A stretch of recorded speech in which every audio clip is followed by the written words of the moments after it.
Nah, kenapa sih di standar itu mereka mengeluarkan tentang peraturan yang segmentasi tadi? Karena tadi ya dasarnya dikarenakan setiap perusahaan itu kadang memproduksi dengan berbagai macam barang, kadang satu perusahaan itu memiliki berbagai macam jenis usaha sehingga si standar itu harus ada peraturan yang khusus mengatur tentang pelaporan yang dibutuhkan oleh masyarakat.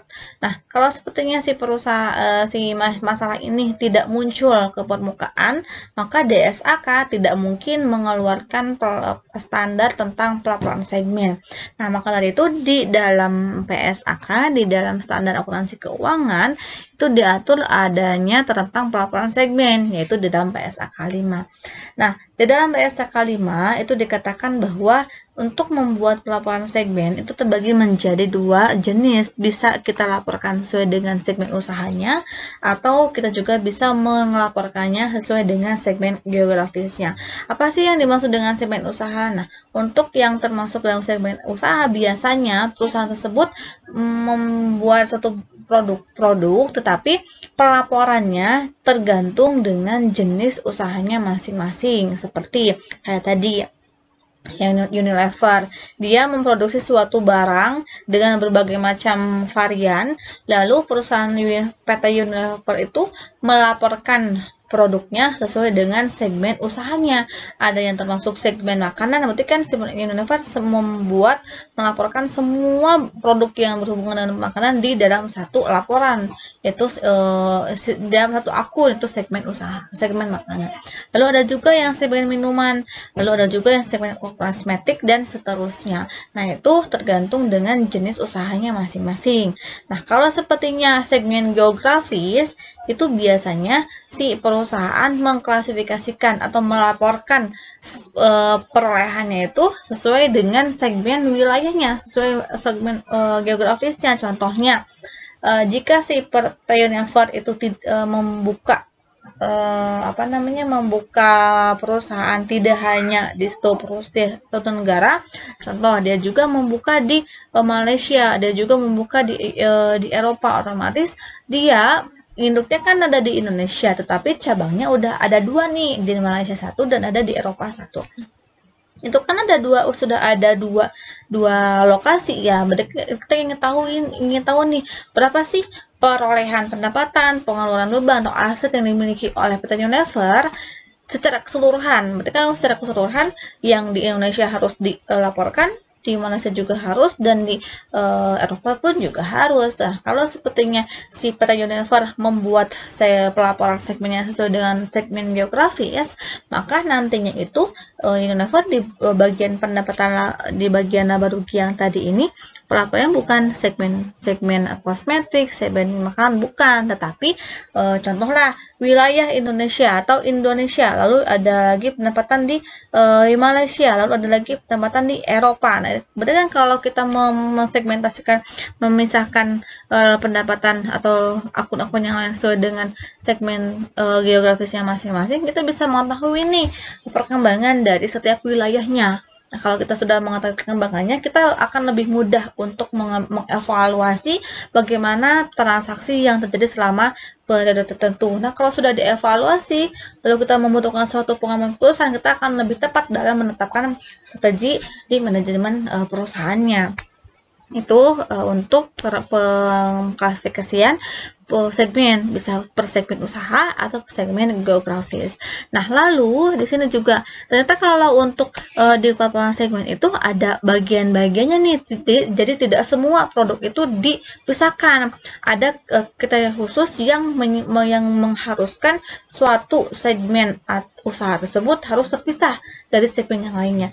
Apa sih yang dimaksudnya itu? Jadi yang termasuk yang harus dipisahkan itu yang termasuk ke dalam segmen operasi dan keuangan secara terpisah, di mana si segmen-segmen tersebut mengungkapkan tambahan yang terpisah. berdasarkan spesifikasi manajemen, sehingga akan lebih mudah untuk melakukan evaluasi pada posisi keuangannya atau di kinerja operasi si perusahaannya. Nah, di sini akan kita bahas ya bagaimana sampai bisa ditetapkan bahwa suatu segmen usaha itu harus ada yang harus dilaporkan terpisah, ada juga yang harus digabung dengan segmen usaha yang lainnya. Contohnya gimana? Nah, sebelum ke sana, di sini ada beberapa peraturan yang membahas tentang agregasi tadi. Ada beberapa karakteristik yang bisa digunakan untuk oleh perusahaan untuk melaporkan segmennya ya, membuat pelaporan segmennya. Nah, berdasarkan karakteristik agregasi yang ditetapkan di PSK 5, itu perusahaan bisa membuat segmen pelaporan segmennya berdasarkan produk dan jasa seperti yang tadi, segmen makanan, minuman, segmen fashion, tentunya, atau juga bisa mengklasifikasikan sesuai dengan proses produksinya. Nah, kalau untuk proses produksi contohnya ada perusahaan yang bergerak di bidang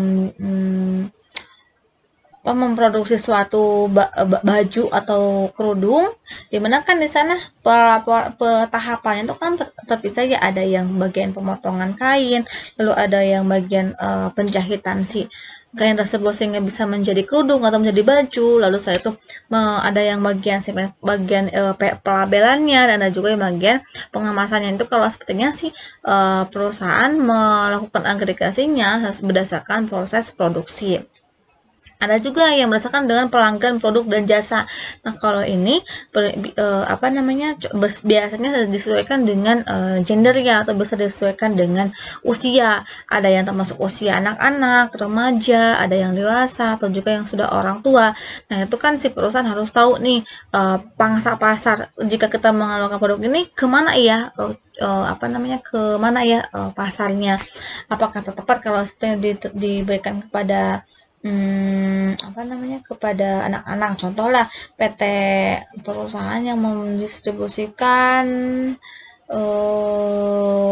tadi yang fashion, ada make up, ada bagian make up yang khusus untuk teen ya, yang di remaja 17 tahunan, lalu ada juga yang di atas 30 kan sudah banyak. Nah, kalau sekiranya kita akan mengklasifikasikan si produk makeup itu berdasarkan usia, maka nantinya itu di pelaporan segmennya itu ada yang termasuk usia remaja, ada yang termasuk ke dalam usia dewasa, dan ada juga yang termasuk ke dalam usia yang sudah mau lanjut, karena kan per setiap usia itu memiliki perlakuan yang berbeda atas makeup yang dianjurkan kayak gitu. Lalu yang selanjutnya ada sistem distribusi. Contohnya gimana? Kalau sekarang kan, kalau dulu masih berdasarkan offline ya, sering kita membeli barang lalu kita mengeluarkan uang dan menerima barang. Tapi kalau sekarang seiring berkembangnya zaman dan berubahnya pergerakan transaksi yang ada di masyarakat, ada juga nih ternyata kalau kita membeli barang itu bisa sistemnya COD atau bisa online atau bisa juga offline, itu kan sesuai dengan jenis transaksinya masing-masing.